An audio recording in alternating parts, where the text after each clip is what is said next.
All right, welcome back. This is Invest Info episode 26. Today's topic, I want to talk about greed. I'm going to give an example where I myself got greedy. And of course, a quote from the legend, Warren Buffett.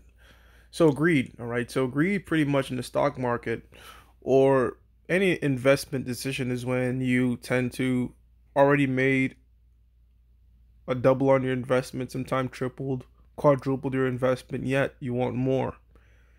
And you get in a state of euphoria, over optimistic, um, really emotional, and things get blown way above the price of the investment gets blown way out of proportion to what's the value of the investment when you first did your homework.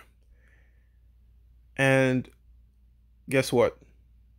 That greed could often work against you, right? You tend to get too greedy, you don't take profits, and sure enough, things start to go sideways, but you say, "Oh, it's gonna return, it's gonna come back," and you end up missing out on a huge return on a successful decision you made, right? So the example here is early in in my investment career. I was going as I was learning, March happened and being an investor became really easy because the whole thing with investing is to get the maximum potential of your investment is you want to simply buy low, right? You want to buy things when people don't want them. You want them at wholesale prices and then sell them at retail prices. As stock prices go up and up and up, it's really hard to find things of value. So how come you still see a lot of these legendary investors are on the sidelines sitting in cash and waiting for the next correction? Okay, so during this correction back in March, I found a stock and I went the derivative route or the options route and bought Leap options at the time. Now, the stock was completely depreciated and it got a pump, meaning the stock went up really, really fast. I mean, part of it was short sellers borrowing a lot of shares. Part of it was FOMO, fear of missing out from the retail investor. However, the stock just went completely parabolic and went up a lot in a short amount of time. And as you can see, it was up over 622% at one time for my initial investment, the investment options contracts that I purchased. And I didn't sell. Why? Because one, I didn't understand what the hell I was doing. So you have to understand what you're doing. I didn't truly understand derivatives. I didn't understand the Greeks, as they call it, the theta, delta, vega, and the fact that really when I purchased these are a depreciating asset. When you purchase options, it's a zero sum game, right? If I equally made 11,200, somebody out there on the seller's end lost 11,200, which I didn't really make this money because it's not about what you make, it's about what you keep, and I didn't really keep it because I waited and the options value decreased drastically, just as volatile as it went up in my favor, if volatility threw it right down and not in my favor. And the reason is I got greedy. I got over optimistic. I thought this thing was just going to keep going up, keep going up, keep going up. And sometimes, often, it's really, especially from a trading standpoint, which overall, this is an investing channel. There's a difference between trading and investing, right? But even sometimes when you invest and one of your investments tend to double or triple out of some sort of news or strange volatility, taking profits is the correct decision. Yet we get emotional and greedy. It's not wrong to take certain profits off on the table. So let's give an example right here. So the option goes up 6x. I end up selling it for not even a fraction of this. I believe it went up to 13,000. I end up letting it go for, guess what, guys?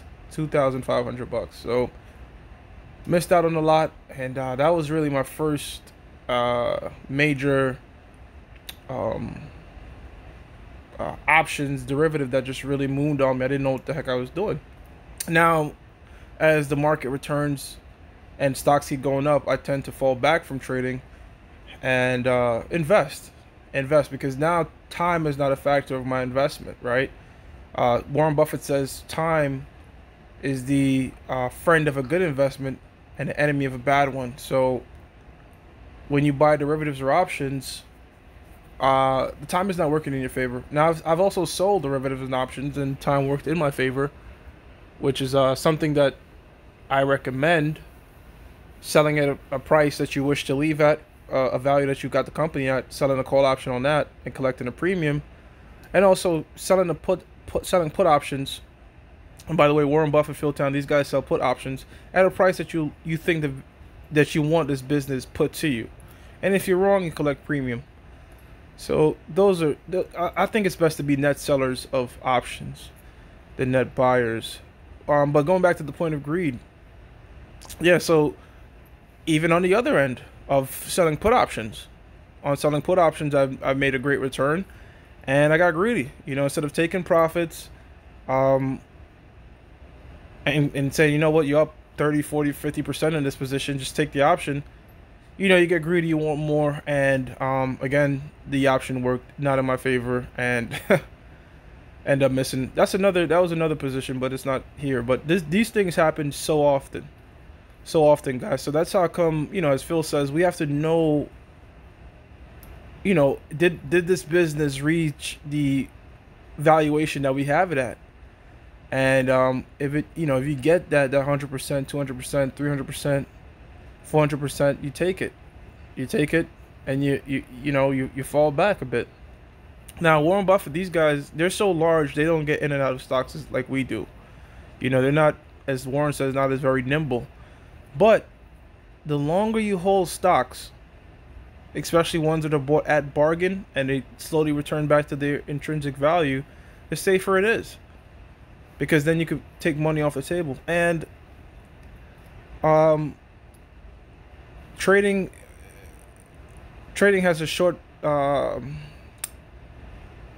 quick, try to come up kind of attitude to it, right? As to where investing is more of a long-term horizon. Now, over the 70, over 100 years, 70% of the stock market return has been coming from compound dividends.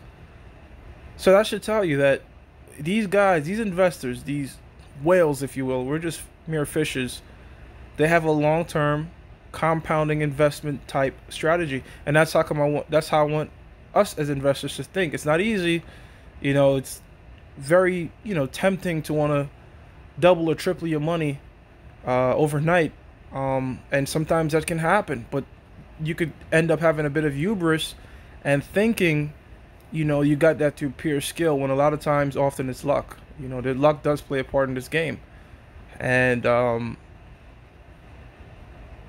again, being active long term is not really a sound strategy. So we want to tend to invest, value, know the business, know what we own, and when something reaches the price that we could take a decent amount of profits off the table, that's fine. And as Kevin O'Leary says, and you're going to often see me quote these very famous investors because they have experience, whereas I myself, I am learning, and so is a lot of us in the Invest Info community, but we don't have 20, 40, 50, 60 years of experience, so it's best to fall on the experience of the ones that have done it for many years. And one of the things that Kevin O'Leary says is, look, touch the interest, not the principal, right? So if you put in an investment and you made a double on it, you touch the double, you don't touch the actual principal. So a quick example, if you invest 10,000 and the position doubles and you're at 20,000, you could touch that 20,000, all right? But that initial principal investment, he says, leave it alone. Or as Warren Buffett would do, he wouldn't touch it forever. He just, you got to consider this that you own the business, right? You own the business. Phil Town got in Chipotle Mexican Grill at $55 in the stock. Right now it's trading at $1,300. And that's a huge growth. But guess what? Phil got out at $550, which is still an immense gain from $55 to $550 over a number of years. And it dipped, it went down, it went back up, and he could have took profits, he could have got back in, but eventually the stock is now trading at $1,300. So imagine from 55 to 1,300. That's what you call a 100 bagger. Um, is that a 100 bagger? 50, 500 would be 10x, 1200x. So over 200x, which is insane. Um, if he'd have just held it, but he did move out the position. However, at least he took profits, you know. So when you take the profit is guaranteed, as opposed to speculating and thinking the stock is going to keep moving and losing out on certain gains. Okay, so as Warren says, we simply be fearful when others are greedy. So when you feel yourself getting greedy, um, always sort of check yourself and say, wait a minute, now's the time I should really be fearful.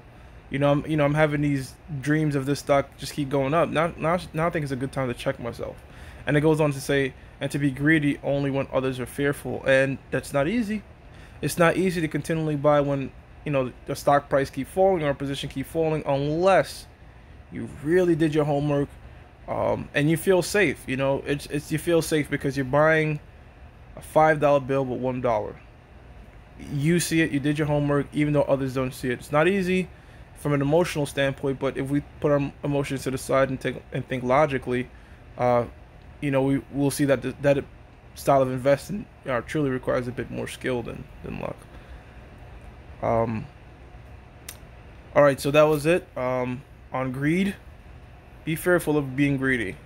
Be fearful of being greedy. Sometimes we make the right decisions, and the stock could, or our investment, whether it be real estate or whatever it is, can really be going to our favor. So sometimes we have to check ourselves when we get too optimistic and sort of bring ourselves back down to reality. All right, I'm gonna see you guys on the next one.